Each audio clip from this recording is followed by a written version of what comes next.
आइए मिलते हैं हमारे युवा किसान सत्यवान से। शहर से पढ़कर आया ये नौजवान वैज्ञानिक तरीकों से खेती करता है और भरपूर फसल उगाता है। मिट्टी से सोना उपजाता, सारे जग की भूख मिटाता। अब किसान हो गया ताकतवर, टेक्नोलॉजी आई है घर घर। और ये है सत्यवान का पड़ोसी किसान किशन लाल। अब तक मैं अपने बाप दादा का नाम रखने के लिए खेती करता रहा, पर अब मुश्किल बढ़ गई है। गांव वाले कुछ भी कहें, इज्जत से खाली पेट नहीं भरता। ये खेत बेचकर शहर चला जाता हूं, कोई ना कोई काम मिल ही जाएगा। रामू और हरिया भी तो वही हैं। अरे यहां मेरी फसल मर रही है और ये सत्या खुशहाली के गीत गा रहा है। हर बार शहर से अच्छे खाद बीज ले आता है। जरूर इसके पास बहुत पैसा है। लगता है इस गांव में यही है जो मेरी जमीन खरीद सकता है। सत्या भाई, तुम किस्मत वाले हो। तुम्हारे हाथ लगते ही बंजर खेत लहलहा उठते हैं। मेरी तकदीर में तो खेती से कमाई करना ही नहीं लिखा। आमदनी अठन्नी, खर्चा रुपया। सोचता हूं अब शहर जाके कोई रोजगार करूंगा। अरे भैया, ऐसे हिम्मत मत हारो। अब मैंने फैसला कर लिया है, बस ये पुश्तैनी खेत कोई भला मानुस ले ले। सत्या भाई, क्यों ना तुम ही मेरी चिंता दूर कर देते। तुम्हारे खेत से लगता हुआ ही है, इसे मिलाकर अपना खेत बड़ा कर लो। सत्यवान ने कुछ सोचकर किशन लाल की 3 एकड़ जमीन 5 लाख रुपए में खरीद ली और किशन लाल ने शहर का रुख किया। सत्यवान के खेत में सोयाबीन की भरपूर पैदावार हुई। इधर किशन लाल ने एक कारखाने में नौकरी करके अच्छे पैसे जमा कर लिए। जब वह गांव वापस आया तो देखता है कि उसके खेत का तो काया पलट हो गया। अरे ये तो चमत्कार हो गया। मेरी बंजर जमीन पे इतनी उपज कैसे? किशन लाल ने खेत बेच तो दिया था, पर उससे मोह नहीं छूटा था। फिर उसी खेत को ऐसी फसल उपजाते देख उसका मन बदल गया। फिर रात भर सोचता रहा कि कैसे भी हो सत्यवान से अपना खेत वापस लेगा और जम के खेती करेगा। आओ किशन भैया, सब कुशल मंगल। वैसे तो सब ठीक है, पर शहर की भागम भाग से परेशान हो गया हूं। सोचता हूं गांव ही में रहकर खेती करूं, वह भी तुम्हारे तरीकों से। ठीक सोचते हो भैया, अपनी जमीन से जुड़ के रहने की बात ही कुछ और है। मैं भी इसलिए शहर से लौट आया। सत्या भाई, मैं अपना खेत वापस लेना चाहता हूं, क्या कहते हो?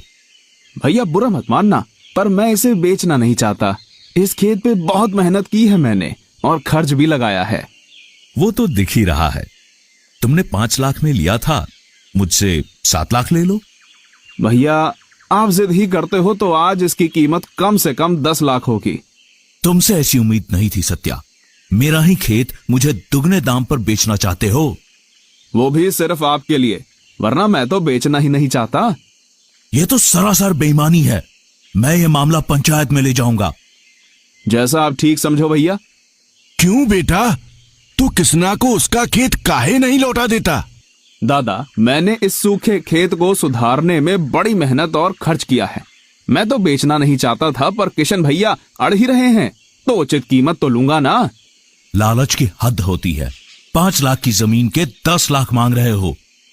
भैया जब जमीन आपके पास थी तो एकड़ की मुश्किल से 4 क्विंटल सोयाबीन होती थी, अब पूरे 9 क्विंटल उतरती है।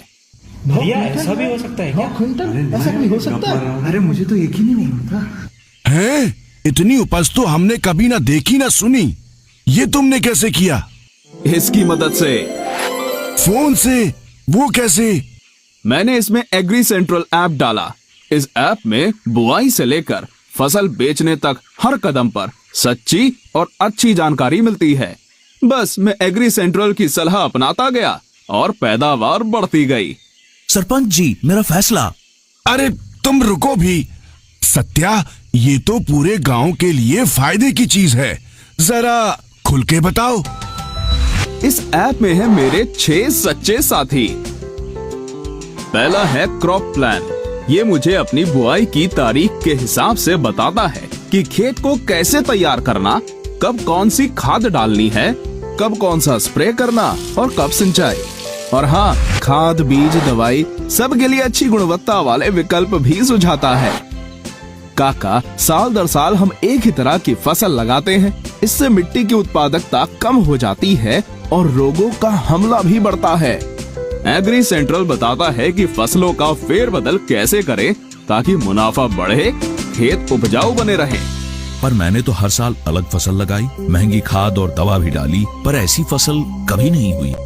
आपको पत्तियां जली हुई दिखाई देती थी तो आप उन पर झुलसा रोग की दवा छिड़कते थे, पर असल में आपके खेत की मिट्टी में कीड़े थे जो फसल को जड़ से खा रहे थे। मुझे इसका पता चला साथी नंबर 2 से, जिसका नाम है क्रॉप केयर। इसमें मैंने पौधे की जड़ों की फोटो डाल दी और इसकी जबरदस्त तकनीक ने बताया कि ये नीमीटोड नाम का कीड़ा है। फिर उसका उपचार भी बताया। आज खेत में कीड़ों का नामो निशान नहीं है। ये सब कर भी लें, पर इंद्रदेव का क्या भरोसा। मेरी फसल अच्छी हुई थी, पर कटाई करके रखी और अगले ही दिन भारी बरसात आ गई, सारा माल खराब हो गया।